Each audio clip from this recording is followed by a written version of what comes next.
Hola, yo soy Freideli Guerra de la sección 102, Formación Cultural 1. Le voy a exponer una breve explicación de la vida y obra de Rómulo Gallego.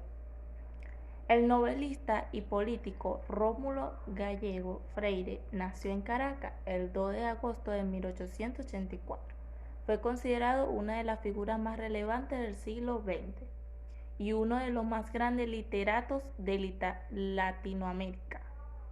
Fue hijo de Rómulo Gallego Ocio y de Rita Freire Guruceaca. En 1894 ingresó en el Seminario Metropolitano, pero se vio obligado a dejarlo tras la muerte de su madre el 13 de marzo de 1896, por la necesidad de ayudar a su padre a sostener la familia. Gallego había comenzado su larga trayectoria como escritor. El 1 de abril de 1912, que se casó con Teostite Candelaria Arrocha Egui, vida llena de escritura.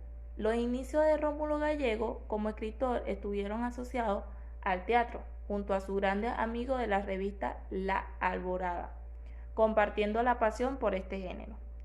Con el pasar del tiempo escribió varias obras como Los ídolos y El motor, las cuales solo esta última se publicó mientras vivía. En su comienzo como narrador, Rómulo Gallego publicó Los aventureros, una colección de cuentos. Otros relatos son recopilados en La rebelión y otro cuento publicado en el año 1946, como La doncella y El último patriota. Su periodo como cuentista abarca desde 1913 hasta 1919. No obstante, otros cuentos se publicaron en el año 1922. En su obra siempre resaltó el realismo, las cuales se divide en tres temáticas fundamentales: lo de la crítica de costumbre, lo del ambiente criollo, donde plantea la antinomía, civilización y barbarie, y lo que describe pasiones, desequilibrio y anormalidades. En cambio, su novela reflejaba el interés por la vida de los campesinos de Venezuela. Primeras novelas: El último solar, 1920, la reeditaría en 1930 con el título de Reinaldo Solar, que relata la historia de la decadencia de una familia aristocrática a través de su último representante, en el que se refleja a su amigo Enrique Sublé, con quien fundara en 1909 la revista Alborada.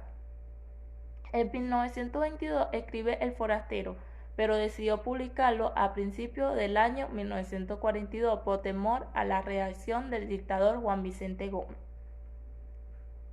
Posteriormente, en 1922 logra publicar La rebelión y en 1925 publicó La trepadora, retratando en ambas el problema del mestizaje, planteando como solución los matrimonios mixtos. En el año 1937 publicó Pobre Negro, en 1942 El forastero, y en el año siguiente sobre la misma tierra, en 1951 publicó La brisna de paz en el viento. En 1952 comienza a redactar su última novela, Tierra bajo los pies, que permanecía inédita hasta su tardía publicación en 1973. El salto de la historia literaria.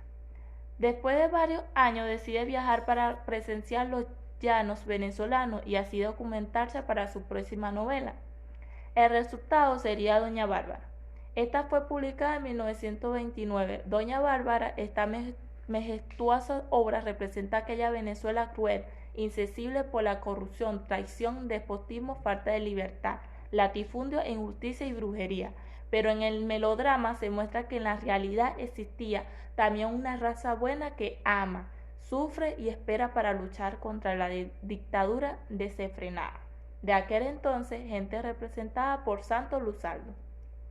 Doña Bárbara lo llevó al reconocimiento público, fue la más exitosa de su obra. El dictador Juan Vicente Gómez, al ver su prestigio, lo nombró en 1931 senador por el estado en Apure. Pero sus convicciones democráticas lo hicieron renunciar al cargo y expatriarse, exiliándose en 1931 a Nueva York.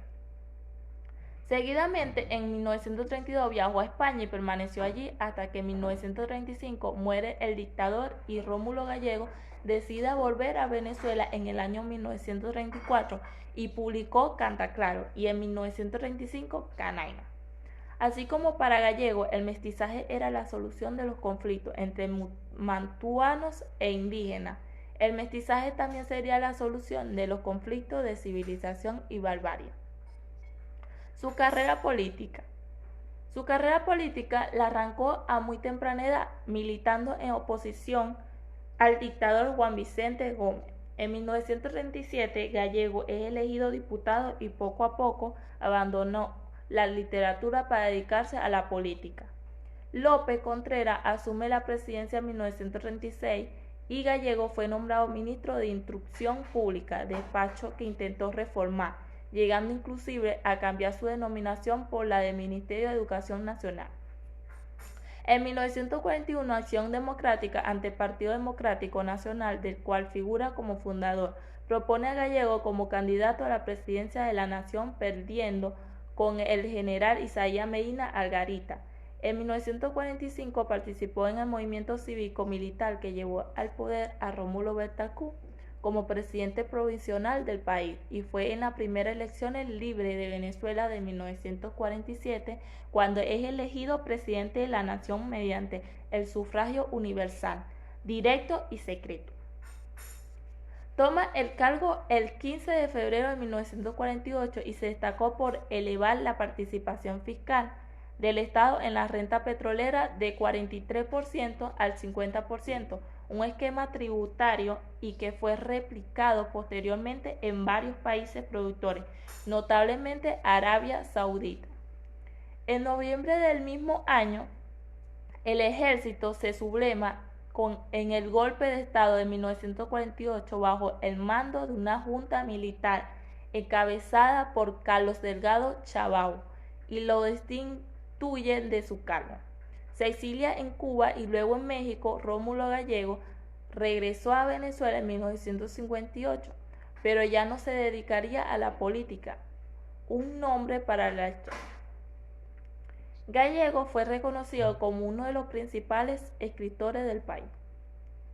Como muestra de este reconocimiento, se creó en 1965 el Premio Internacional de Novela Rómulo Gallego, uno de los más prestigiosos de Latinoamérica, y en 1972 se fundó en Caracas el Centro de Estudios Latinoamericano Rómulo Gallego, por sigla CELARG. En conclusión, han sido simples palabras las que han podido marcar la diferencia y por tal razón en este artículo se han mencionado algunas de las más célebres frases de Rómulo Gallego.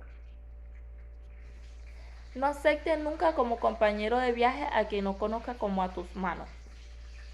La llanura es vieja y terrible a la vez. En ella caben holgadamente hermosa vida y muerte atroz. Las cosas siempre vuelven al lugar de donde salieron. Algún día será verdad, el progreso penetrará en la llanura y la barbier retrocederá vencida. Santo Luzardo en Doña Bárbara. Siempre es bueno cuando se tienen amores ausentarse por algún tiempo. Así podemos cerciorarnos de si es cariño efectivo el que nos tiene o es capricho pasajero. El mundo de pronto se le olvida pequeñito ante la inmensidad informe de la explosión de su intimidad. Utilizó un lenguaje directo, el circunloquio elusivo del franco confrontamiento de los problemas. No se compagina con mi temperamento. La obra fundamental del Estado es la educación. Gobernar es educar. Caminos circulares de la selva, una sola bóveda verde en movimientos cómicos, un eterno retorno en la renovación vegetal. El mar es temporal, la verdad y la justicia imperan siempre en Doña Bárbara. Gallegos murió en Caracas el 5 de abril de 1969. La obra fundamental del Estado es la educación. Gobernar es educar. Muchísimas gracias.